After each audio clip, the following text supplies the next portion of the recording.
ओम शांति। पुस्तक पठन श्रीमद् भगवत गीता रहस्य। लेखक ब्रह्मा कुमार सुधांशु शेखर मिश्र। 10म अध्याय विभूति जोग। विभूति जोग एक अध्ययन। गीतार एही विभूति जोग व्याख्या करने जाई प्रायतः अधिकांश टीकाकार परमात्मा को सर्वभूतरे व्यापक बोली वर्णना करिसेंती। तांको सूक्ष्म भावरे अनुध्यान कले सेथिरे परमात्मा को सर्वव्यापकता अपेक्षा तांकर सर्वसमर्थता, सर्वशक्तिमानता और सर्वोच्चता को ही प्राधान्य दिया जायछि। प्रत्येक व्यक्ति बा पदार्थ मध्यरे थिबा श्रेष्ठ विभूति गुड़िक परमात्मा को जोग सामर्थ्य उद्भव। पशु पक्षी मनीष आदि समस्त आत्मा को एक और से समस्त परमात्मा को एक एक अंश बोली जो माने व्याख्या करती ताहा संपूर्ण भ्रमात्मक। एपरि होइथिले प्रत्येक आत्मारे समान परिमाणर ईश्वरीय विभूति थांता और परमात्मा को यह कहिबाकू पड़ी न थांता जे अमुक अमुक लोकंक मध्यरु अमुक अमुक श्रेष्ठ। दृश्यमान समस्त विषयरु बुद्धि को प्रत्याहार करी केवल तांकु ही स्मरण करिबा पाई परमात्मा बारंबार निर्देश देई आसिछंती। जदि से सबुठारे समान भावरे विद्यमान तेबे यह कहि पारिथान्ते जे तुमे जाहाकू उपासना कले मध्य तांकु मोर उपासना बोली धराजिब।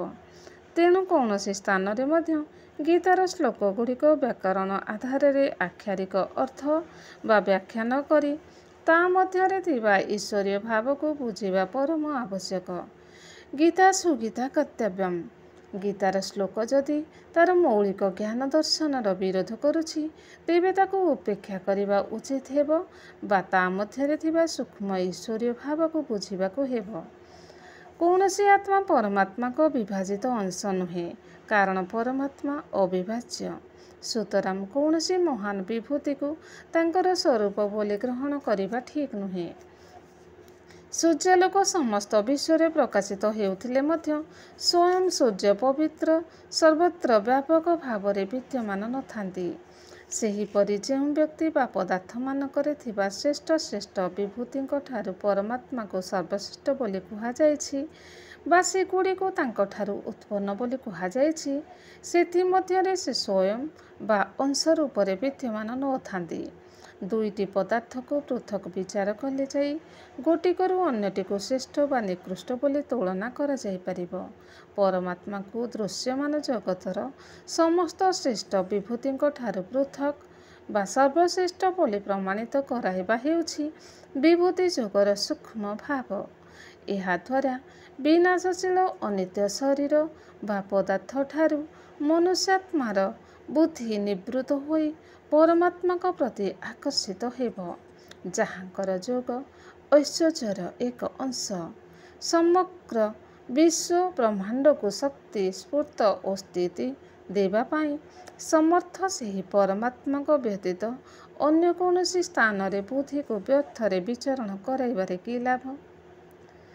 अथवा बहु नैत्येन किम ज्ञाते तवार्जुनम विष्टभ्याहमिदं कृष्णं मेकांशेन स्थितो जगत्। अर्थ अथवा हे अर्जुन एहीपरि बहुत कथा जानिबारे तुम्भर कि प्रयोजन। मु एक अंशरे एही समग्र जगत को व्यक्त करी रखिछि। श्रीमद् भगवत गीतार गीतिकार व्यासदेव वेद उपनिषद अष्टादश पुराण आदिर मध्य संकलन। ए सब को ग्रंथ रचना परे संभवतः तांको गीता ज्ञानर साक्षात्कार होइथाइ पारे। तेणु गीता को समस्त वेद उपनिषद बा पुराण गुड़िकर सार बोली कुहाଯାଏ। सर्वोपनिषद गावः। यह अनुष्टुप छंदरे गीति कविता शैली रे रचित होइथिबारु एहार नाम गीता रखागला। मौलिक रूपरे गीता श्रीकृष्णार्जुन संवाद शैली रे रचित होई नथिला।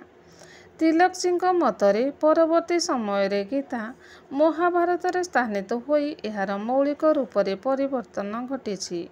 कृष्ण द्वैपायन वेदव्यासଙ୍କ अनेक वर्ष परे बादरायण व्यास उपलब्ध ଅଷ୍ଟାଦଶ ଗ୍ରନ୍ଥଗୁଡ଼ିକୁ ସମ୍ପାଦନ କରି ନୂତନ ଭାବରେ ରଚନା କରିଥିଲେ।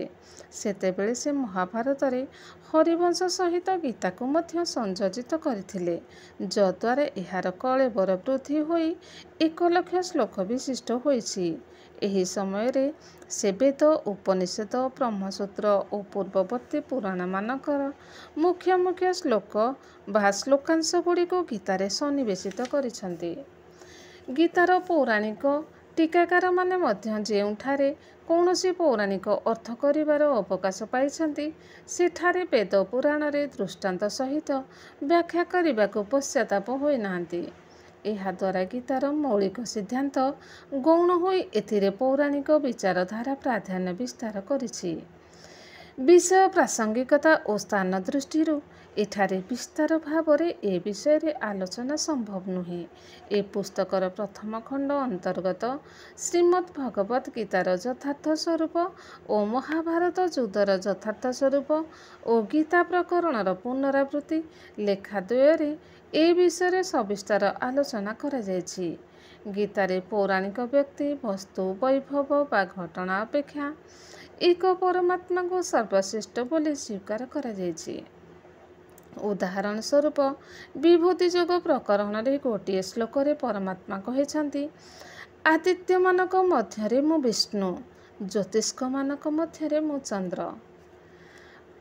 ଆଦିତ୍ୟାନାମହଂ ବିଷ୍ଣୁ ଜ୍ୟୋତିଷାଂ ରବିରଂଶୁମାନ୍ ମରୀଚିମରୁତାମସ୍ମି ନକ୍ଷତ୍ରାଣାମହଂ ଶଶୀ। ପ୍ରକୃତରେ ଏହାର ଅର୍ଥ ହେଲା, ଆଦିତ୍ୟମାନଙ୍କ ମଧ୍ୟରେ ଯେପରି ବିଷ୍ଣୁ ଶ୍ରେଷ୍ଠ, ଜ୍ୟୋତିଷ୍କମାନଙ୍କ ମଧ୍ୟରେ ଯେପରି ସୂର୍ଯ୍ୟ ଶ୍ରେଷ୍ଠ, ମରୁତମାନଙ୍କ ମଧ୍ୟରେ ଯେପରି ମରୀଚି ଶ୍ରେଷ୍ଠ, ନକ୍ଷତ୍ରମାନଙ୍କ ମଧ୍ୟରେ ଚନ୍ଦ୍ର ଶ୍ରେଷ୍ଠ, ସେହିପରି ପରମାତ୍ମା ସମସ୍ତ ଜୀବାତ୍ମାମାନଙ୍କ ମଧ୍ୟରେ ସର୍ବଶ୍ରେଷ୍ଠ ଅଟନ୍ତି। ଏଠାରେ ଆଦିତ୍ୟମାନଙ୍କ ମଧ୍ୟରେ ମୁଁ ବିଷ୍ଣୁ କହିବାର ତାତ୍ପର୍ଯ୍ୟ ଏହା ନୁହେଁ ଯେ ବିଷ୍ଣୁ ତାଙ୍କର ପର୍ଯ୍ୟାୟବାଚୀ ବା ଅବତାର। ପୁରାଣ ବର୍ଣ୍ଣନା ଅନୁସାରେ ଅଦିତିଙ୍କ ଦ୍ୱାଦଶ ପୁତ୍ରମାନଙ୍କ ମଧ୍ୟରେ ବିଷ୍ଣୁଙ୍କୁ ଶ୍ରେଷ୍ଠ ବୋଲି କୁହାଯାଏ। ତେଣୁ ଏହି ପ୍ରକରଣରେ ଯେଉଁ ଯେଉଁ ବିଭୂତିମାନଙ୍କର ବର୍ଣ୍ଣନା କରାଯାଇଛି, ସେ ସମସ୍ତଙ୍କୁ ପରମାତ୍ମାଙ୍କ ପର୍ଯ୍ୟାୟବାଚୀ ବା ଅବତାର ଅର୍ଥରେ ଗ୍ରହଣ କରିବା ଠିକ୍ ହେବ ନାହିଁ। କାରଣ ଏହି ପ୍ରକରଣରେ ପରମାତ୍ମାଙ୍କ ଶ୍ରେଷ୍ଠତ୍ୱ ପ୍ରତିପାଦନ କରିବା ପାଇଁ ବିଭିନ୍ନ ବିଭୂତି ବର୍ଣ୍ଣନାଙ୍କ ପ୍ରସଙ୍ଗ ଚାଲିଛି। ଆତ୍ମା ପରମାତ୍ମାଙ୍କ ପାରଲୌକିକ ସନ୍ତାନ। ମନୁଷ୍ୟଠାରେ ଯେଉଁ ବିଶେଷତ୍ୱ ଓ ବିଲକ୍ଷଣ ଦେଖାଯାଏ, ତାହା ଈଶ୍ୱରୀୟ ବିଭୂତିର କାଣିଚାଏ ମାତ୍ର। ତେଣୁ ସେହି ବିଶେଷତ୍ୱକୁ ନିଜର ଭାବି ଅହଙ୍କାର କରିବା ବା ଅନ୍ୟର ବିଶେଷ ଗୁଣ ପ୍ରତି ଆକର୍ଷିତ ହେବା ସର୍ବଥା ଅନୁଚିତ। ବିଭୂତିଗୁଡ଼ିକ ମଧ୍ୟରେ ବ୍ୟକ୍ତି ବା ପଦାର୍ଥର ଦର୍ଶନ ନ କରି ପରମାତ୍ମା ସ୍ମରଣ ହିଁ ବିଭୂତି ଯୋଗର ଏକମାତ୍ର ଲକ୍ଷ୍ୟ। ବିଭୂତି ଯୋଗ ସମ୍ପୂର୍ଣ୍ଣ। ଓମ୍ ଶାନ୍ତି।